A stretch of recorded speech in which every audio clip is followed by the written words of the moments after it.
Indian TV news, देश का तेजी से बढ़ता न्यूज नेटवर्क।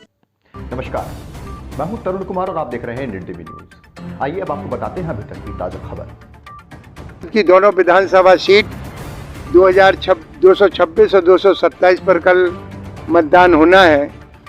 सुबह से मतदान को लेके जो आज आखिरी दिन है, इसको लेके आज सारे जनपद में एक उत्साह है और लोग मतदान करने के लिए बेसब्र हैं और लोग चाहते हैं कि अपने मतदान का वो सही उपयोग करें।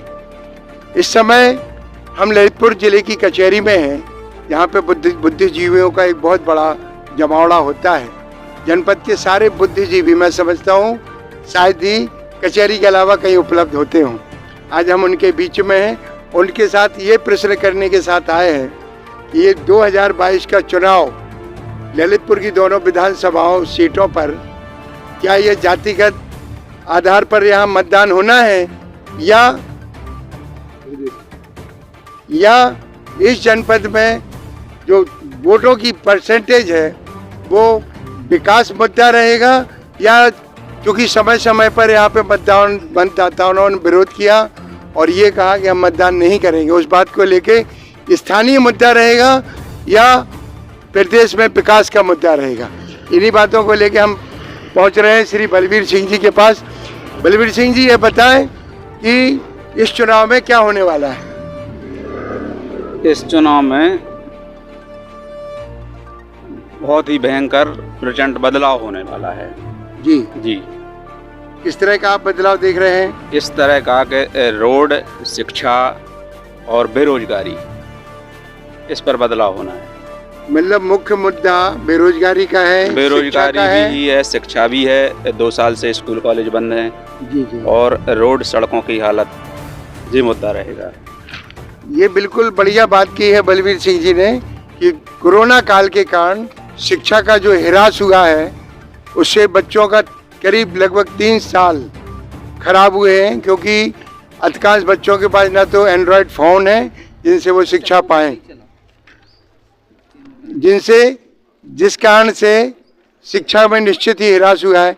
अलिया जी, इस समय हम अक्षय अलिया जी हैं, इससे बात कर रहे हैं। अलिया जी, आप बताएं कि इस चुनाव में मुख्य मुद्दा क्या रहेगा? मुख्य मुद्दा स्थानीय समस्याओं का तो रहेगा ही, साथ ही जो विकास का मुद्दा है, इसके साथ जो वर्तमान में राम मंदिर का जो मुद्दा आया है, जिसको लेकर राम मंदिर का निर्माण हुआ, जिसको लेकर मोदी और योगी जन जन की भावनाओं तक पहुँचे हैं, उसका भी इस चुनाव में असर देखने को मिलेगा।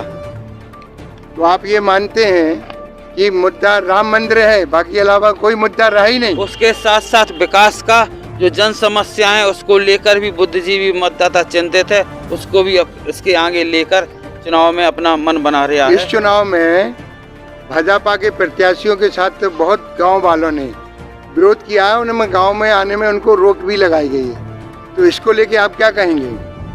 ये तो समय ही बताएगा मतदाता क्या निर्णय देता है आगे 10 तारीख को। वैसे जो मुद्दा है वह मुद्दा है।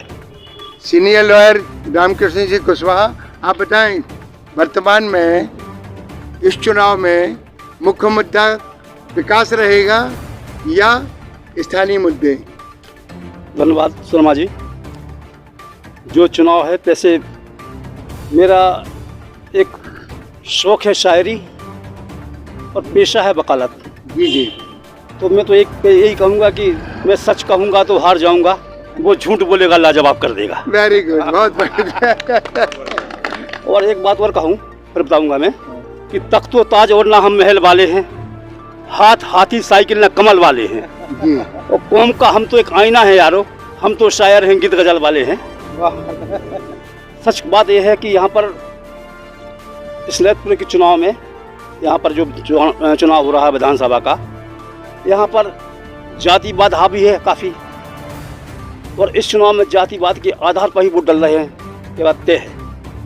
परंतु हम बुद्धिजीवी वर्ग हैं, हमें पहले मुद्दा देखना चाहिए विकास का, कि जो सरकार विकास करे, जनता उसके साथ रहे। इस समय राजा राम चौधरी एडवोकेट साहब हैं, आप बताएं वर्तमान में मुद्दा विकास का रहेगा या स्थानीय विकास का? हमारा तो ये कहना है कि इस जनपद में सदैव जातिगत वोट डला है और इस चुनाव में भी जातिगत वोट ही डलेगा और साथ साथ पैसा बल भी काम कर रहा है और पैसे के बल पे भी लोग वोट को अपने पक्ष में करने के लिए प्रयासरत हैं और इसमें हमें देख रहे हैं कि काफ़ी सफल हो रहे लोग। और वैसे हम लोग वकील होने के नाते यही कहेंगे कि विकास के मुद्दे पे जनता को फोकस करना चाहिए और प्रदेश के विकास के लिए सोचना चाहिए। राजाराम खटीक जी, एक प्रत्याशी महरौनी में है किरण खटीक जी, उनके साथ जातिगत समीकरण नहीं है, फिर किस आधार पे बीएसपी से वो चुनाव जीतेंगे? अब उनके जो पतिदेव हैं उन्होंने जो है समाज सेवा के रूप में उस विधानसभा में काफी कार्य किया है। कोविड काल में भी उन्होंने जाके आप ही कह रहे हैं ना जातिगत आधार पे नहीं चलता रहा, यहाँ की परंपरा रही है। जिसके साथ वोट है ही नहीं, जिस समाज का वोट नहीं है, वो कैसे फिर चुनाव जीतेगा? वो तो चुनाव से पीछे रहेगा। इस समय हम पवन शिवाजी के साथ हैं जो हिंदूवादी विचारधारा के नेता हैं। शिवाजी, आप बताएं, ये चुनाव विकास के मुद्दों को लेके होगा, स्थानीय समस्याओं को लेके? इस चुनाव में मुख्य मुद्दा विकास ही रहेगा। विकास के साथ साथ सांस्कृतिक राष्ट्रवाद मोदी योगी जिसके साथ हैं वही प्रत्याशी चुनाव जीतेगा। ये आप किस आधार पे कह रहे हैं?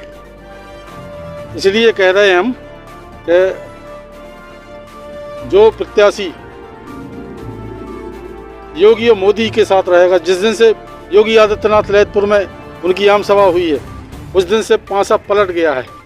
अभी जैसे चौधरी साहब कह रहे थे कि जातिगत आधार पर चुनाव होगा, नहीं तो मन्नू कोरी के साथ ना तो कोरी समाज बहुत बड़ा है और राम रतन के साथ तो कुशवाहा समाज हो सकता है, लेकिन मन्नू कोरी के साथ कोरी समाज उतना बहुसंख्यक नहीं है, फिर जीत का आधार कैसे मानेंगे? आजकल के जो मतदाता हैं पढ़े लिखे बुद्धिजीवी हैं, वो किसी भी जात के हों, जात पात पे कोई चुनाव नहीं होगा।